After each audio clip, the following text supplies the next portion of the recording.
दोस्तों, पहले लग रहा था कि हिजबुल्लाह और हमास की तरह ही हूती रेबल से भी इजराइल निपट लेगा, लेकिन अब दुनिया के सबसे ताकतवर मुल्क अमेरिका की भी पसीने छूट रहे हैं हूती रेबल्स के सामने। हमने देखा कि 4 मई को हूती रेबल्स ने इजराइल के तेल अवीव के गुरियन हवाई अड्डे पर मिसाइल हमला किया, जिसमें 8 लोग घायल हुए और एयरपोर्ट को भी नुकसान पहुंचा था। इसके जवाब में इजरायली एयरफोर्स ने 5 मई से यमन के हूती कंट्रोल वाले इलाकों में हवाई हमले शुरू किए, जिसमें सना इंटरनेशनल एयरपोर्ट भी शामिल था। इससे पहले मार्च 2025 में अमेरिका ने ऑपरेशन रफ राइडर शुरू किया था, जिसमें यमन में हूती रेबल्स के ठिकानों पर भारी हवाई हमले किए गए।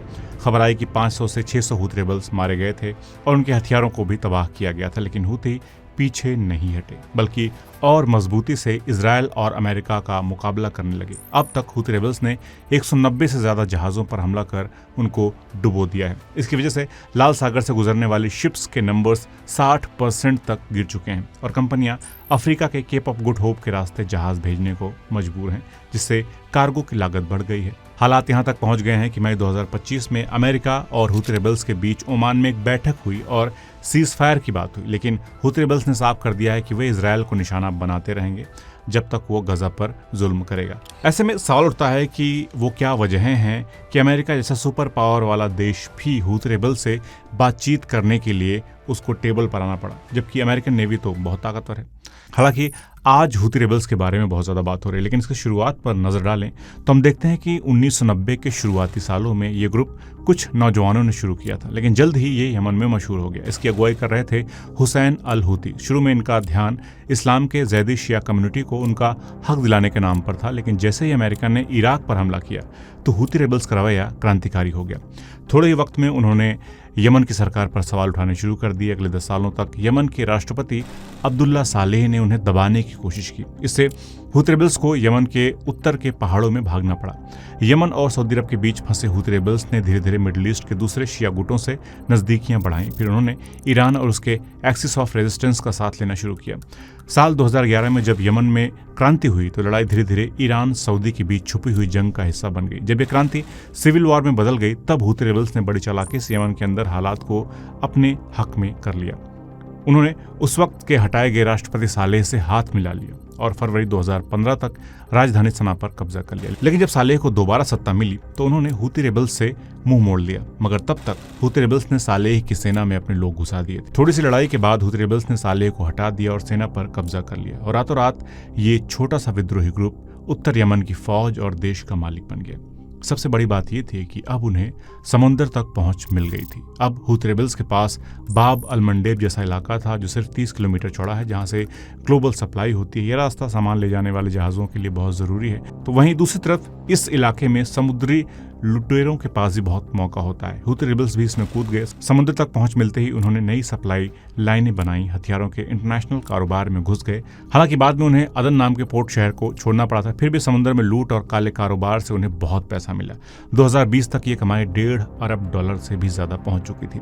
हूती रेबल्स की ये तरक्की देखकर सऊदी सरकार डर गई। 2015 में सऊदी अरब ने सीधे इस लड़ाई में कूदने का फैसला किया है। इस जंग की अफरा तफरी में हूती आंदोलन खुद को जिंदा रखने में कामयाब रहा, क्योंकि उन्हें ईरान और लेबनान से सामान और मदद मिल रही थी।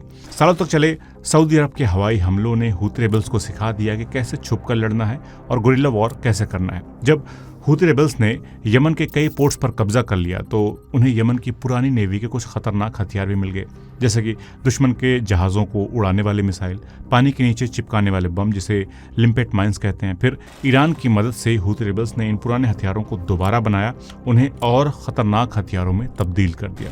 2022 तक हूती रेबल्स के पास धमाके करने वाली नावों की एक बड़ी फ्लीट तैयार हो गई थी। इसके साथ साथ ईरान ने उन्हें कई तरह की जहाज़ों को मार गिराने वाली मिसाइलें भी दी, जैसे एनओआर मिसाइल जिसकी दूरी 120 किलोमीटर है, कादिर मिसाइल जो 200 किलोमीटर दूर तक मार कर सकती है और बैलिस्टिक मिसाइल जो 300 किलोमीटर तक निशाना लगा सकती है। इसके साथ साथ अब तो हूती रेबल्स के पास हाइपरसोनिक मिसाइलें तक हैं। इसके अलावा धीरे धीरे हूती रेबल्स के पास ऐसे ड्रोन्स और हथियार भी आने लगे जो उड़ते रहते हैं और मौका देखकर हमला करते हैं, जैसे समात 3 ड्रोन और तोल्फान 3। पानी में चलकर हमला करने वाला ब्लोफिश हथियार भी हूती रेबल्स के पास है। ऐसा माना जाता है कि इन हथियारों का इस्तेमाल ईरान की खुफिया एजेंसी के एक ग्रुप की निगरानी में होता है जो MV बेशद नाम के एक जहाज पर बैठकर अरब सागर में छुपकर जासूसी और जानकारी इकट्ठा करने का काम करता है। दोस्तों, समय के साथ हूती रेबल्स से सऊदी अरब की लड़ाई बहुत महंगी साबित होने लगी, इतनी महंगी कि अब उसे संभालना मुश्किल हो गया था। इसलिए साल 2021 तक सऊदी अरब ने ये संकेत देना शुरू कर दिया था कि वे अब इस लड़ाई से पीछे हटना चाहते हैं। तो जो हुती रेबल्स 2015 में यमन की राजधानी पर चढ़ाई करने निकला था वो अब पहले से बहुत ज्यादा ताकतवर हो चुका था, जिसने सऊदी अरब जैसे ताकतवर मुल्क को भी पीछे हटने पर मजबूर कर दिया था। जब सऊदी अरब के साथ एक समझौते की बात होने लगी तो हुती रेबल्स ने अपनी ताकत को देश के अंदर और दुनिया में मजबूत करने की कोशिश शुरू कर दी। उसी वक्त इजरायल और गजा के बीच 7 अक्टूबर 2023 को लड़ाई भड़क गई और हुती रेबल्स को एक नया मौका मिल गया। उन्होंने गजा का साथ देना चालू कर दिया और समुद्र में दोबारा से अपने काले कारनामों को फैला दिया। ध्यान देने वाली बात यह है कि जुलाई 2002 में अमेरिका की नौसेना ने एक जंग की प्रैक्टिस की थी जिसे मिलेनियम चैलेंज कहा गया था। इसमें यह दिखाया गया था कि अगर अमेरिका और ईरान के बीच जंग होती है तो क्या होगा। इसमें एक दिलचस्प बात यह निकली कि अमेरिका की बड़ी और भारी भरकम नेवी छोटी और गुरिल्ला मार करने वाली टुकड़ियों से बचने में नाकाम रही थी। इस जंग की प्रैक्टिस में ईरान बनकर खेल रही टीम ने अपने लड़ाके फैलाकर रखे थे और डिजिटल तकनीक में पकड़ में आने से बचने के लिए पुराने तरीकों का इस्तेमाल किया, जैसे मोटरसाइकिल से संदेश भेजना और लाइट के इशारे देना। जब उन्होंने अमेरिका की नेवी पर हमला किया तो उन्होंने एक साथ बहुत सारी छोटी छोटी घातक हथियारों से लैस नावें भेजी और साथ ही क्रूज मिसाइलों की बौछार कर दी। इससे अमेरिका की नेवी को बड़ा नुकसान हुआ और अनुमान लगाया गया था कि सच में अगर ऐसा होता तो करीब 20,000 नेवी सेना के जवान मारे जाते, साथ ही साथ 16 वॉरशिप्स डूब जाते, 1 एयरक्राफ्ट कैरियर, 10 बड़े जहाज यानी कि क्रूजर और 5 एम्फीबियस जहाज तबाह हो जाते।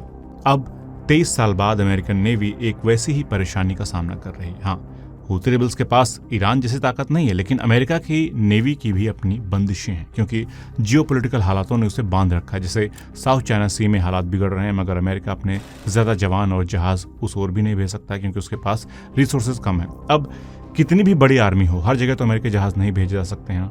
जैसे यूक्रेन पर अभी रूस हमला कर रहा है, मिडिल ईस्ट में हालात बिगड़ते जा रहे हैं, चीन भी ताइवान पर पिला पड़ा है। इसलिए अमेरिका और CIA कई जगहों पर एक साथ ध्यान नहीं दे पा रहे। और सिर्फ पैसे की बात नहीं है, पॉलिटिकल कीमत भी लगती है। तभी तो ट्रंप चाहता है कि यूक्रेन वाला मसला सबसे पहले निपट जाए, क्योंकि अमेरिका दुनिया की सबसे बड़ी नेवी की मालिक है, उसे हर जगह अपनी मौजूदगी बनाए रखनी पड़ती है। लेकिन जब एक जगह से अपने जहाज हटाकर वो दूसरी जगह भेजता है तो उस पहली जगह पर वो कमज़ोर हो जाता है। जैसे यमन के मामले में भी यही हुआ था। अमेरिका को साउथ चाइना सी में चीन और फिलीपींस के बीच बढ़ती टेंशन के चलते US थियोडोर रूजवेल्ट जैसे जहाज को वहां से हटाना पड़ा। जब अमेरिका ने अपना एयरक्राफ्ट कैरियर जैसे कि USS थियोडोर रूजवेल्ट वेस्ट की ओर भेजा तो उसका मतलब था कि अब ईस्ट वाले इलाके में एक बड़ा एयरक्राफ्ट कैरियर कम हो गया। ये एक स्ट्रैटेजिक नुकसान है। एक और दिक्कत यह है कि आज के एयरक्राफ्ट कैरियर बहुत महंगे होते हैं और इन्हें आमने सामने की लड़ाइयों के लिए बनाया गया है, ना कि छोटे ड्रोन हमलों से निपटने के लिए। मतलब ये कि अगर कोई छोटा सस्ता हमला हो जाए जैसे ड्रोन या धमाकेदार नाव से, तो इतने बड़े महंगे जहाज को बहुत नुकसान पहुंच सकता है। और कोई नहीं चाहता है कि करोड़ों अरबों का जहाज एक सस्ते हमले से डैमेज हो जाए, क्योंकि इसका जियोपॉलिटिकल असर भी होता है और मीडिया वाले मौज भी लेते हैं। इसीलिए कहा जाता है कि एयरक्राफ्ट कैरियर्स अब पोकर चिप्स जैसे हो गए हैं। जब तक आप हारने को तैयार ना हो तब तक इन्हें जंग में भेजने का कोई फायदा नहीं। जैसे अमेरिका के इस एयरक्राफ्ट कैरियर को बनाने में करीब $2 अरब का खर्च आता है। हर महीने उसका ऑपरेशन खर्च ही $70 लाख होता है।